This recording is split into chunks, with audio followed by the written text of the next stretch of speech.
Hello बच्चों party, कैसे हो आप सब लोग। So this is part 2 of chapter matter in our surrounding. और पार्ट 1 में हमने मैटर, उसका कॉम्पोजिशन क्या होता है, बेसिकली एटम, मॉलिक्यूल्स, उसकी डिस्कवरी जो थी वो सब हम पढ़ चुके हैं।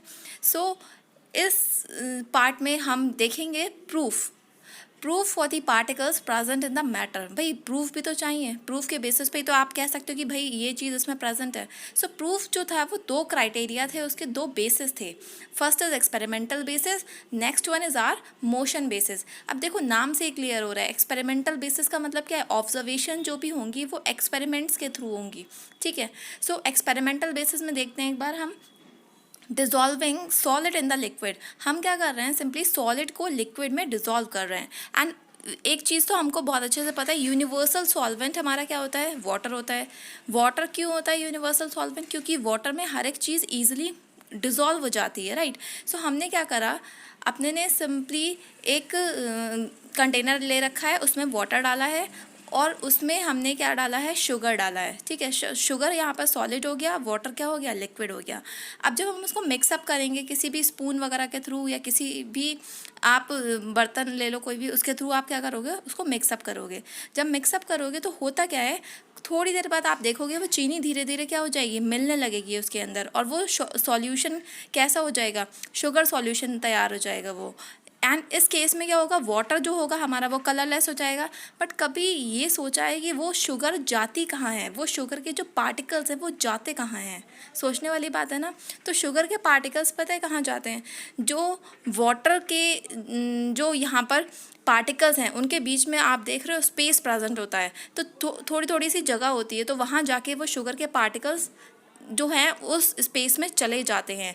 और एक कंडीशन ऐसी आती है, आपने देखा होगा, आप चीनी को क्या करते जाओ, डालते जाओ डालते जाओ डालते जाओ, तो एक कंडीशन, एक सिचुएशन ऐसी आएगी कि वो पानी में डिज़ोल्व होना बंद कर देगी। तो वो डिज़ोल्व होना उस केस में बंद करती है जब क्या होता है, जब वाटर के जो पार्टिकल्स हैं उनके बीच का स्पेस जो होता है वो फिल हो जाता है।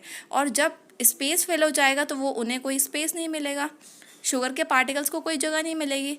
इसीलिए ये वो कंडीशन होती है सैचुरेशन पॉइंट जिसे हम बोलते हैं, कि फर्दर शुगर जो है हमारी वो वाटर में घुल नहीं पाएगी, राइट। हो रहा है clear. So one thing is very clear from this, it means some space is present between the water particle. ये बात बिल्कुल सही है कि भाई कुछ ना कुछ स्पेस तो है वाटर पार्टिकल्स में, और उसी स्पेस में जाकर शुगर क्या हो रही है, शुगर के जो पार्टिकल्स हैं वो चले जा रहे हैं, राइट। सो नेक्स्ट एक्सपेरिमेंट क्या है, by the mixing of gases. अब क्या होता है, गैस को हम मिक्सअप करते हैं।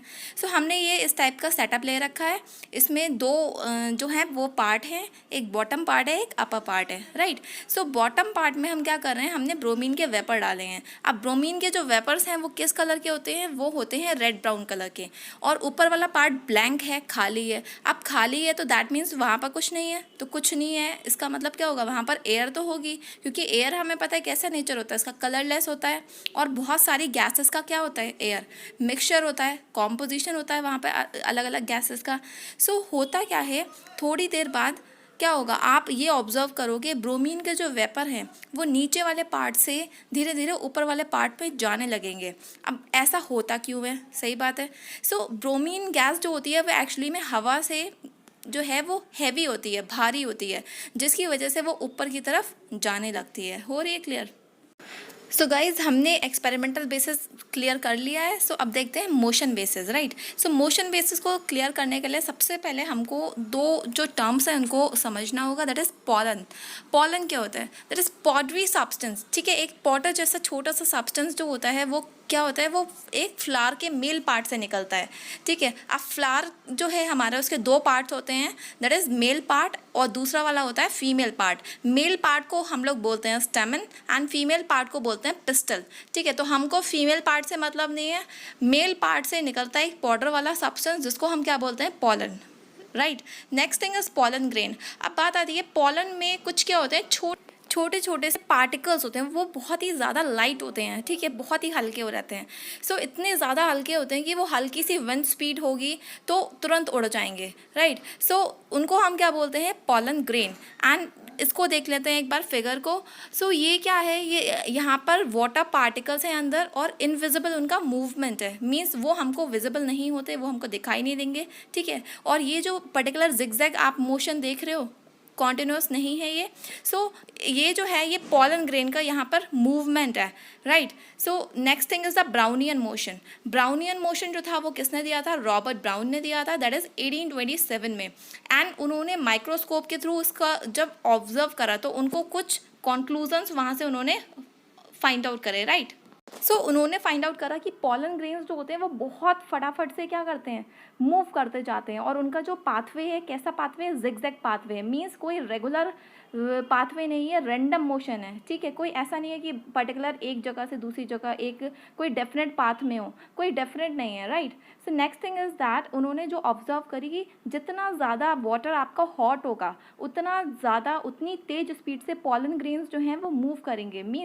मीन्स ये है कि अगर आपका वाटर कोल्ड है, ठंडा है, तो आपको मूवमेंट फास्ट नहीं मिलने वाला है। लेकिन अगर वाटर का जो है वो हॉट है, वो टेम्परेचर, ठीक है, सो फास्टर पॉलन ग्रेन्स उतना ज़्यादा मूव करते जाएंगे, राइट। नेक्स्ट थिंग इज, ये जो नोट है ये बहुत इंपॉर्टेंट है। When a beam of sunlight enters in our room, ठीक है, आपने देखा होगा कभी भी हमारे रूम के कॉर्नर से अगर हल्का सा भी छेद होता है तो वहाँ से एक सनलाइट की बीम दिखती है। अब वो सनलाइट की जो बीम है उसमें कुछ ना कुछ छोटे छोटे से डस्ट पार्टिकल्स होते ही हैं, ठीक है। सो वो इतनी तेज़ी से रैपिड तरीके से फटाफट से मूव करते हैं। सो इसके पीछे लॉजिक ये है कि हम कह सकते हैं कि ब्राउनियन मोशन जो है वो गैसेस में भी ऑब्जर्व होता है। ऐसा नहीं है कि ब्राउनियन मोशन सॉलिड में ऑब्जर्व करेंगे हम या लिक्विड में करेंगे। सो ब्राउनियन मोशन जो है वो गैसेस में भी आप ऑब्जर्व कर सकते हो, right. So next thing is diffusion. Brownian motion हो रहा है, क्लियर। ब्राउनियन मोशन में सिंपल ये था कि वहाँ पर हमें जिगजैग मोशन जो था पॉलन ग्रेन का देखने को मिला था। Next is diffusion. So diffusion जो था वो किसने दिया था, एल्बर्ट आइंस्टीन ने और कुछ दूसरे साइंटिस्ट ने दिया था, right. So guys, basically what happens in this diffusion, net movement of anything from the region of the higher concentration to the region of the lower concentration, ठीक है। So आपने क्या करा, आपने अपने रूम के कॉर्नर में कहीं पे अगरबत्ती जला दी, राइट। सो क्या होता है, थोड़ी देर में उसकी जो स्मेल होती है वो पूरे रूम में फैल जाती है। सो ऐसा एक्चुअली इसी प्रोसेस की वजह से होता है, डिफ्यूज़न प्रोसेस की वजह से होता है कि पहले क्या हुआ, अपने हायर कॉन्सेंट्रेशन थी भाई रूम के कॉर्नर में, वहाँ पर जो था वहाँ पर पार्टिकल्स जो थे वो ज़्यादा अमाउंट में थे। लेकिन धीरे धीरे क्या हुआ, वो अपनी लो अमाउंट वाली जगह पे जाने लगे, वो उस जगह पे जाने लगे जहाँ पर पार्टिकल्स का अमाउंट जो था वो कम था और नेग्लेजिबल था। सो बेसिकली ये क्या था, डिफ्यूज़न प्रोसेस की हाई कॉन्सेंट्रेशन वाली जगह से जो है पार्टिकल्स जो हैं वो लो कॉन्सेंट्रेशन वाली जगह पर जाने लगते हैं, राइट। सो इसमें इसका मतलब क्या हुआ, it means the particles of matter are constantly moving. Particles जो भी प्रेजेंट होते हैं मैटर में वो क्या करते हैं, वो कांस्टेंट तरीके से लगातार तरीके से क्या करते जाते हैं, मूव करते जाते हैं, राइट। सो दो बातें तो हमें क्लियर हो गई कि मैटर में जो पार्टिकल्स होते हैं वो उनमें क्या होता है, स्पेस प्रेजेंट होता है, राइट। सो उसको हमने क्लियर कर लिया है। नेक्स्ट थिंग, उनका जो साइज़ होता है वो बहुत ज़्यादा छोटा होता है, बहुत टाइनी साइज़ होता है। And third thing is that particles जो होते हैं मैटर में वो क्या करते हैं, लगातार मूव करते जाते हैं। सो गाइज लास्ट प्रॉपर्टी को और डिस्कस कर लेते हैं, that is particles of the matter attract each other. वो अट्रैक्ट करते हैं आपस में। So let's see the figure, that is chalk piece. मैंने चॉक पीस को ड्रॉ करा है यहाँ पर। जब आप उसको हथौड़े से पीटोगे, ठीक है, आप किसी भी दूसरा सब्सटेंस यूज़ कर सकते हो यहाँ पर। सो जब उसको आपने बीट करा तो वो क्रश हो जाएगा, वो छोटे छोटे पार्टिकल्स में टूट जाएगा। आपको कोई ज़्यादा एफर्ट नहीं लगाना पड़ेगा, थोड़ा सा फोर्स लगाना पड़ेगा। बट वहीं अगर आप आइस के साथ ऐसा कर रहे हो या फिर आप किसी स्टोन के साथ कर रहे हो, किसी ब्रिक के साथ कर रहे हो ऐसा, तो आपको जो है वो ज़्यादा फोर्स अप्लाई करना पड़ेगा, राइट। सो इससे क्या चीज़ क्लियर हो रही है, इससे ये बात समझ में आ रही है कि फोर्स ऑफ अट्रैक्शन जो है चॉक पीस में वीक है with respect to the ice, stone और ब्रिक। आइज, स्टोन, ब्रिक वगैरह में जो भी उनके बीच का फोर्स ऑफ अट्रैक्शन है, जो पार्टिकल्स के बीच में जो आपस में बॉन्डिंग है वो कैसी है, स्ट्रांग है। भाई आपकी किसी से स्ट्रांग बॉन्डिंग है ऐसे समझो आप। आपको आपका कोई फ्रेंड जो है वो बिल्कुल आपके बहुत ही ज़्यादा क्लोज है, तो आपकी और उसकी फ्रेंडशिप को तोड़ने में ज़्यादा एफर्ट लगाने पड़ेंगे। किसके कंपैरिजन में, उस फ्रेंड के कंपैरिजन में जिससे आपका बॉन्ड वीक है। तो वही सेम फंडा यहाँ पर है कि आइस जो है या ब्रिक जो है या स्टोन जो है, उनकी बॉन्डिंग जो है पार्टिकल्स की वो कैसी है, स्ट्रांग है, इसीलिए हमें यहाँ पर ज़्यादा फोर्स अप्लाई करना पड़ेगा, राइट। सो गाइज ये कुछ हैं टर्म्स, इनको क्लियर कर लेते हैं। That is rigid and flexible. Rigid का मतलब होता है कठोर, कोई चीज़ बहुत ज़्यादा सख्त है, ठीक है, टाइट है बिल्कुल। एंड फ्लेक्सिबल मतलब होता है लचीला, कोई चीज़ के है आप अपने ईजिली उसको हाथों से क्या कर सकते हो, उसकी शेप को चेंज कर सकते हो, उसको मोड़ सकते हो, राइट। समझ लेते हैं एक बार इसको। तो रिजिड मीन्स हार्ड और अनबेंड। फ्लेक्सिबल मीन्स क्या होता है, बेंड। रिजिड होते किस नेचर के हैं, सॉलिड नेचर के होते हैं। वहीं फ्लेक्सिबल जो होते हैं वो आपके लिक्विड या गैस नेचर के मिलेंगे, right. Next thing is that rigid. Rigid जो होते हैं बेसिकली उनकी शेप कैसी होती है, फिक्स्ड होती है। आपने देखा होगा स्टोन या ब्रिक वगैरह, तो उनकी शेप कैसी होती है, फिक्स्ड होती है। आप उसकी शेप को चेंज नहीं कर सकते बाय यूजिंग योर हैंड। ऐसा नहीं कि आपने क्या करा, अपने हाथों से फोर्स लगाया तो वो कंप्रेस हो गए, तो ऐसा नहीं होगा यहाँ पे, राइट।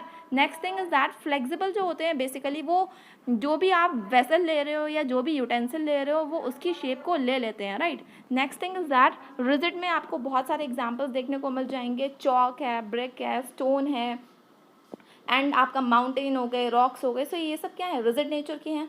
फ्लेक्सिबल नेचर में आपके फ्लूइड्स वगैरह आ जाएंगे, that is water, milk, oil, ink. So ये सब क्या है, फ्लेक्सिबल नेचर के हैं, right. So guys this lectures are over and please hit the like button, share and subscribe my channel.